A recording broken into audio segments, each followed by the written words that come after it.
बच्चों, ये question paper का सेट है। इसमें जो क्वेश्चंस हैं इन न्यूमेरिकल्स को करवाने जा रहे हैं।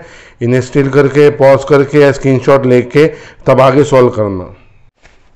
प्यारे बच्चों, आज हम द्रव्यमान केंद्र पर आधारित कुछ संख्यात्मक प्रश्न करने जा रहे हैं। पहला प्रश्न है इसका, प्रश्न फर्स्ट है, 3 किलोग्राम तथा 2 किलोग्राम के दो पिंड एक दूसरे से 5 मीटर दूरी पर स्थित है। M1 3 kilogram, M2 2 kilogram. ये जो दो पिंड हैं ये एक दूसरे से कितनी दूरी पर स्थित है? 5 मीटर की दूरी पर, 5 मीटर। ये M1 और ये M2। निकाय के द्रव्यमान केंद्र की स्थिति ज्ञात कीजिए। ऐसे प्रश्नों में जिसमें दो द्रव्यमान पिंडों के बीच में दूरी दे रखी होती है, इसका निर्देशांक इसे मूल बिंदु मान लेंगे। तो इसका निर्देशांक क्या ले लेंगे? 0। तो इसके लिए R1 कितना ले लेंगे? 0। और R2 इसके लिए कितना हो जाएगा? R2 कितना हो जाएगा? 5 मीटर।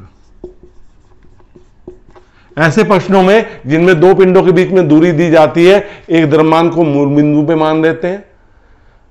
तो मूल बिंदु पे R1 0 हो गया, R2 5 मीटर हो गया, M1 हमें दे रखा है, M2 हमें दे रखा है। तो RCM मतलब द्रव्यमान केंद्र की स्थिति क्या हो जाएगी? M1 R1 plus M2 R2 upon M1 plus M2। M1 कितना हमारा? 3, R1 0, M2 2, R2 5, 3 प्लस 2। तो RCM का मान कितना हो जाएगा यहां पे? 0 प्लस 10/5, 10/5 कितना आ गया? 2 मीटर। मतलब M1 द्रव्यमान से 2 मीटर दूरी पर स्थित, हम अगर अब परिणामी वाली डायग्राम बनाएंगे क्योंकि हमें अब परिणाम मालूम है, ये M1 और ये M2, इससे 2 मीटर की दूरी पर यहां पे क्या है हमारा? द्रव्यमान केंद्र की स्थिति, 2 मीटर की दूरी पर स्थित। अब प्रश्न नंबर 2 पे आते हैं। प्रश्न नंबर 2 में क्या है हमारा?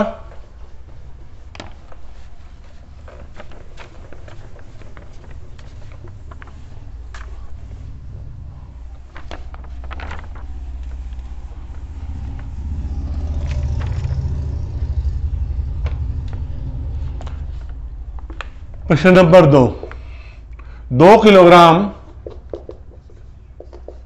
तथा 3 किलोग्राम M2 कितना है? 3 किलोग्राम के दो पिंड क्रमशः M1 जो है वो 1 और 1 बिंदु पे स्थित है और M2 द्रव्यमान किस पे स्थित है? 2 और 3 बिंदु पे। जब हम इसे देखेंगे, ये 1 और 1 बिंदु पे है और ये 2 और 3 पे है, तो ये क्या हो जाएगा? X1 Y1। और ये क्या हो जाएगा? X2 और ये हो जाएगा Y2। तो X1 का मान हमारे पास कितना हो गया? 1, Y1 का मान 1, X2 कितना हो गया? 2 और Y2 कितना हो गया? 3।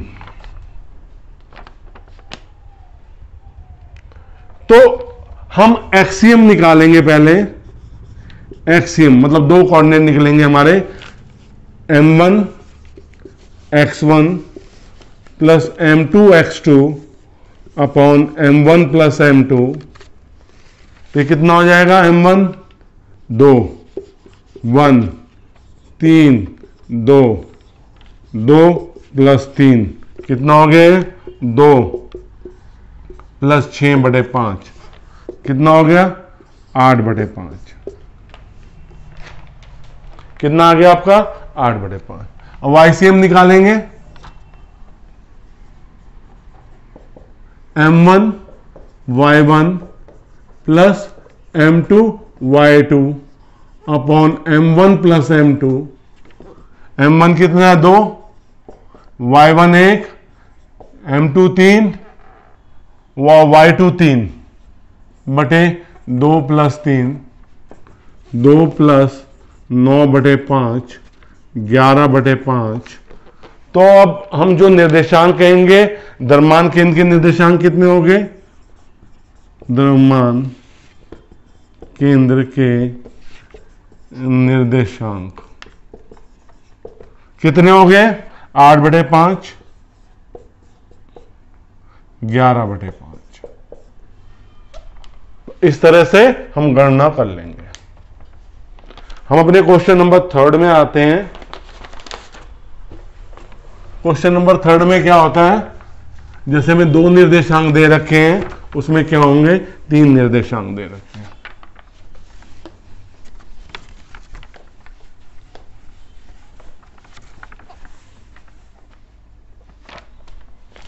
क्वेश्चन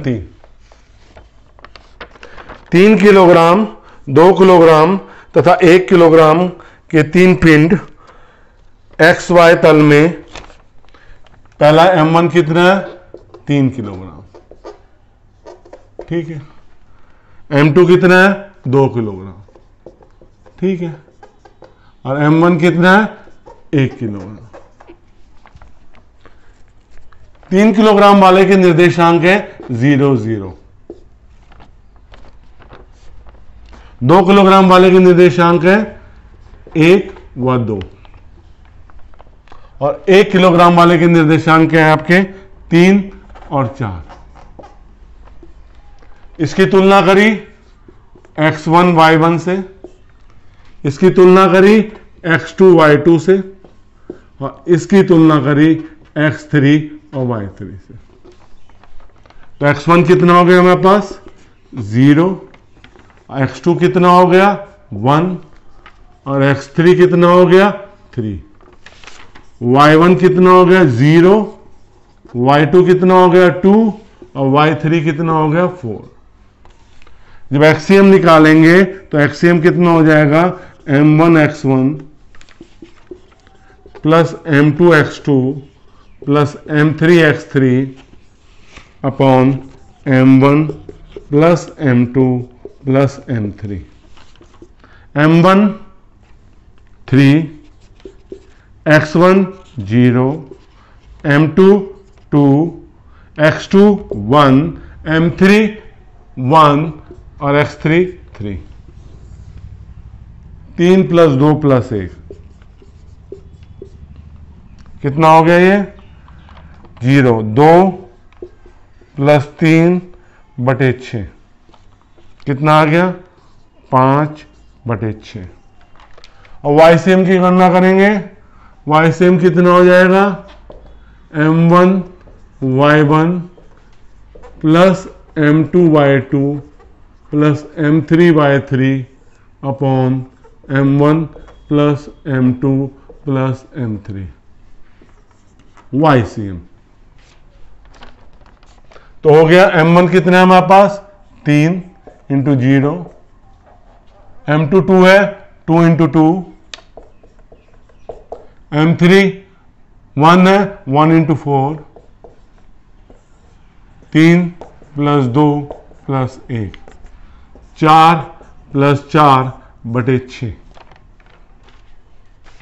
8 बटे 6। तो निर्देशांक क्या हो जाएंगे? द्रव्यमान केंद्र के निर्देशांक कितने हो जाएंगे? 5 बटे 6, 8 बटे 6। कितने निर्देशांक हो गए? 5 बटे 6 और 8 बटे 6।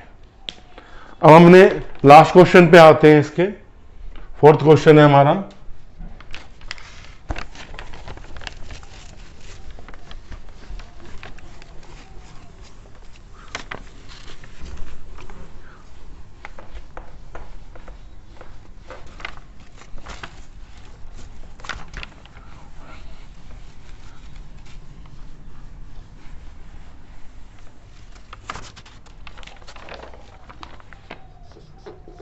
प्रश्न 4, दो ब्लॉक जिनके द्रव्यमान 5 किलोग्राम तथा 2 किलोग्राम है। M1 कितना है? 5 किलोग्राम और M2 कितना है? 2 किलोग्राम। एक नगण्य द्रव्यमान की स्प्रिंग से जुड़े हैं, घर्षण रहित क्षैतिज तल पर रखे हुए हैं। एक आवेग भारी ब्लॉक को, भारी ब्लॉक कितना है हमारा? M1, इसको कितना वेग प्रदान करता है? 14 मीटर प्रति सेकंड। हल्के ब्लॉक की ओर देता है, V2 कितना हमारा? 0। आपने आवेग भारी द्रव्यमान को दिया तो भारी द्रव्यमान किसकी तरफ चला? हल्के द्रव्यमान की ओर चला गया, तो इस निकाय के द्रव्यमान केंद्र की वो जाएगी। तो VCM कितना हो जाएगा? M1V1 plus M2V2 upon M1 plus M2। M1 कितना है आपका?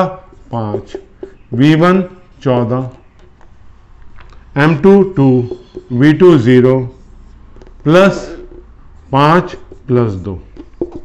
तो ये 5 × 14 बटे 7, 7 दूनी 14, 5 दूनी 10। तो कितना वेग हो जाएगा द्रव्यमान केंद्र का? 10 मीटर प्रति सेकंड। 5 × 14 ये 0 हो गया था, 5 × 14, 5 + 2 7 हो गया था, 7 दूनी 14, 5 दूनी 10, 10 मीटर प्रति सेकंड। बड़े क्वेश्चन पेपर है ये। क्वेश्चन पेपर मैं आपको पहले बिगिनिंग में भी दिखा चुका हूं। तो ये मैं एक कोशिश कर रहा हूं कि जो भौतिकी में संख्यात्मक प्रश्न होते हैं चैप्टर के साथ अब उपलब्ध करवाऊं, क्योंकि अभी तक वीडियो बहुत सारी बनानी थी थ्योरी की और बहुत जल्दी काम होना था, क्योंकि पहले सिलेबस कंप्लीट करना था। अब ये न्यूमेरिकल्स साथ साथ कोशिश करूंगा, प्रॉमिस नहीं है कि जैसे जैसे समय मिलता रहेगा मैं न्यूमेरिकल्स भी, आंकिक प्रश्न भी इसी प्रकार एक वीडियो, थ्योरी की वीडियो के साथ न्यूमेरिकल के वीडियो भी डालता रहूंगा। तो बेटे मेरे वीडियो को लाइक तो बनता है, शेयर भी कीजिए और सब्सक्राइब नहीं किया तो सब्सक्राइब जरूर कीजिए। बहुत बहुत धन्यवाद।